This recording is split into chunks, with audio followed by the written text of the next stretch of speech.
is a user experience advocate in GNOME, and also he is the coordinator of Mozilla Philippine community. Okay, today he will give us a talk. It's more about his experience in GNOME and what the user experience developed in GNOME can shed us a light of how applications will be in the future. And let's welcome him. And also, usually we have 25 minutes for a talk and 5 minutes for QA. This talk will be in English. 那 Alan Kay 他是从菲律宾来的，然后他是菲律宾的那个 Mozilla Community 的负责人。如果大家知道，就比较像是 Bob 在台湾的状况。然后他同时也是 GNOME User Experience 的成员。那今天来他会跟我们讲一些他在 GNOME 上面的经验。然后我们有25分钟的时间，那大概5分钟的时间是问答。那请大家拍手欢迎一下。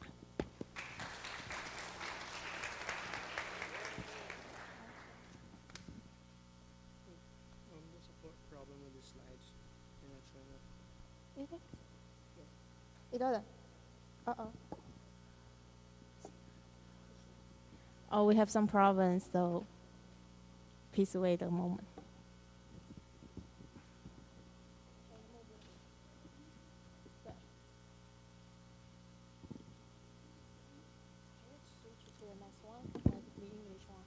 I'll just export it to PDF.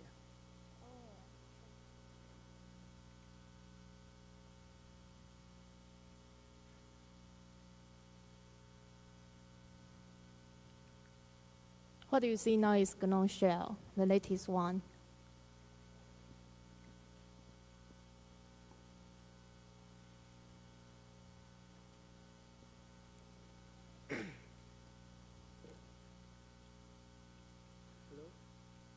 Mic test. Okay, first of all, ni hao.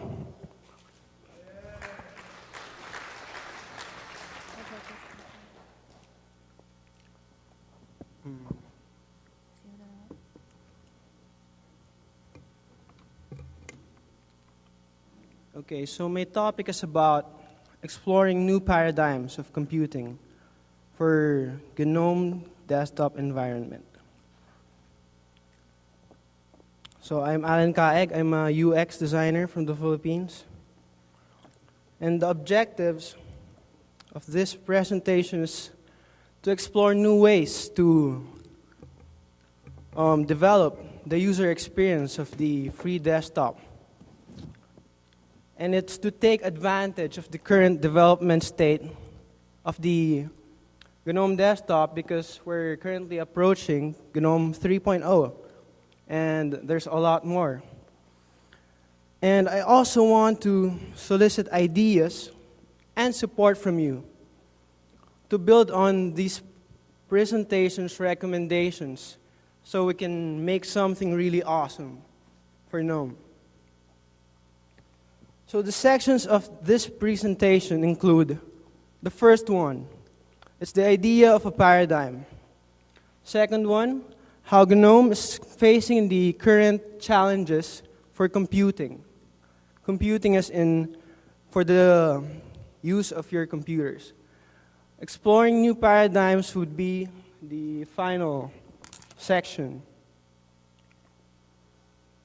So first of all, let me introduce to you the idea of a paradigm. So we're on the same page.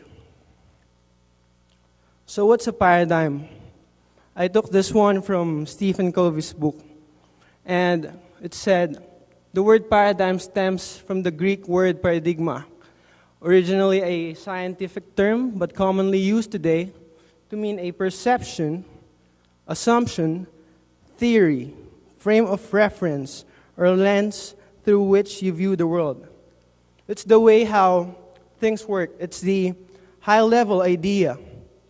So the specifics really depend on the paradigm. So why are we working on the paradigm? We can work on the development of specific stuff instead, right? We can work on GNOME Shell. We can work on nice little apps, but if you want to make significant quantum improvement, work on paradigms. So we want significant improvement for the desktop, and we believe that the free desktop has this potential. So how GNOME is facing computing challenges? We go to the second section of this presentation. I believe that there are two compelling computing challenges today. The first one is the increasing number of computing distractions. When you're on your computer, there are so many things that will hinder you from focusing on the things that you should be spending your time on. There will be an IM, there will be a Facebook message, and so many other things. And they all want to notify you, so you'll pay attention to their services. The second one is the need to focus on and speed up productive work. We need to do the right things on our computers. That's what they are here for us. GNOME 3. For the GNOME 3.0 specifically, we have the shell. And it revolutionizes the computing experience. As discussed earlier, it has a new concept of applications. When you go to your desktop, it now determines that a certain window belongs to a certain application. It can differentiate a Firefox window from a window of another application. And we have now the activities overview, the thing that you see whenever you hit the upper left corner of the desktop. It's not rendering properly, probably because of the big screen. So we also have a new notification system, which aims to be unobtrusive.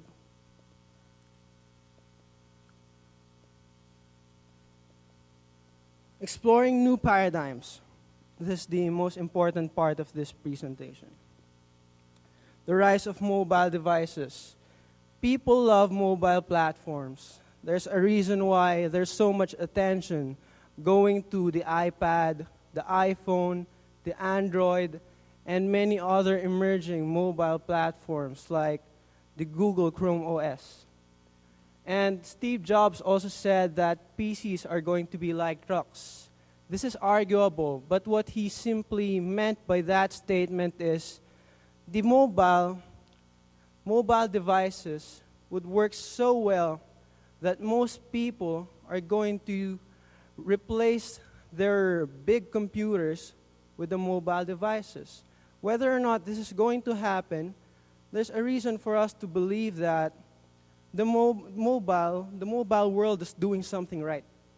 And we can learn from them. Okay, one paradigm that I have learned from the iPad is the application-centric paradigm. I was compelled by this idea when I read Matt Assay's article. It's entitled, "The Application is the New Operating System." He said that we should focus on the user. We should spend less time on things like navigating through the complicated file system and focus on the things that delight our average users and not just the developers, so they can focus on actual work that they want to achieve, that they want to focus on. He suggests that we should try to revolutionize our ways by getting rid of the requirement of having to go through the file system and other remnants of the bygone era. So to create a more app-centric environment, we at the GNOME usability team discussed this issue, and Alan Day, a member of the community, proposed a document manager. Maybe we need an application that will manage our documents so we won't have to go through the file system every single time, so that average users will have a more pleasurable experience. And GNOME Shell is now addressing the need for application centrism by, by introducing the concept of applications and not just Windows. Because GNOME 2 is just an environment where you put so many windows. They're not really classified. It's up to the user to think of what each window does. You put it there and then you see for yourself how they work together. Okay, so here's an even more compelling paradigm of computing. It's called the context-centric paradigm. I was introduced to this idea when the Windows Phone 7 was announced. It had the idea of hubs: the People Hub, Pictures Hub, Games Hub, Music and Video, Marketplace, and Office. So what do? You go to that specific hub, so when you're in a particular disposition, for example, the People Hub, you're in a social disposition, you get the momentum to interact with people.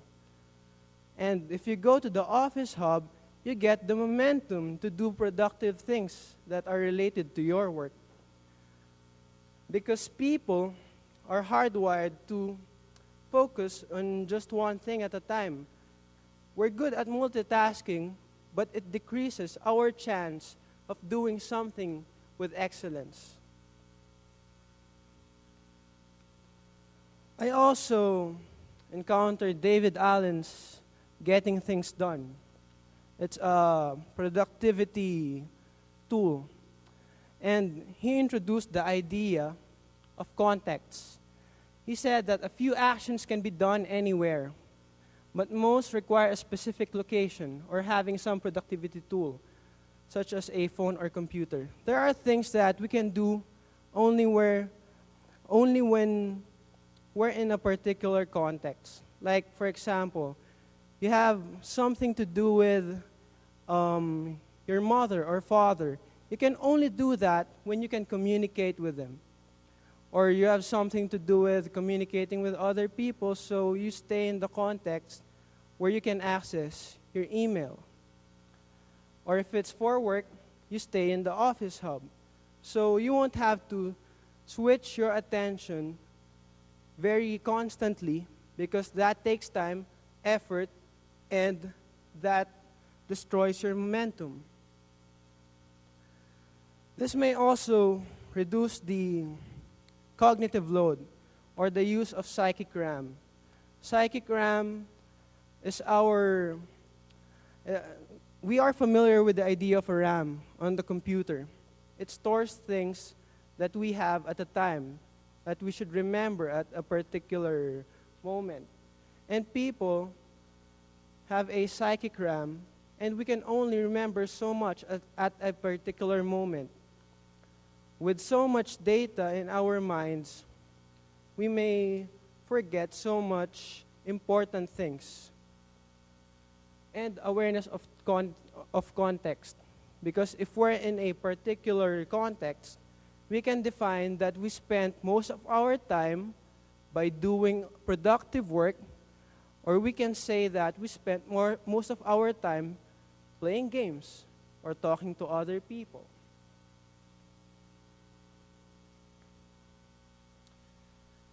When I discussed this idea with Brian Cameron, we had some interesting ideas that we built on top of my initial proposals. It's the ubiquitous, context-centric computing. Sounds big, huh? But it's not that complicated. I'm going to try to explain it very clearly. On your desktop, if we can define contexts like office contexts, when you connect a peripheral that can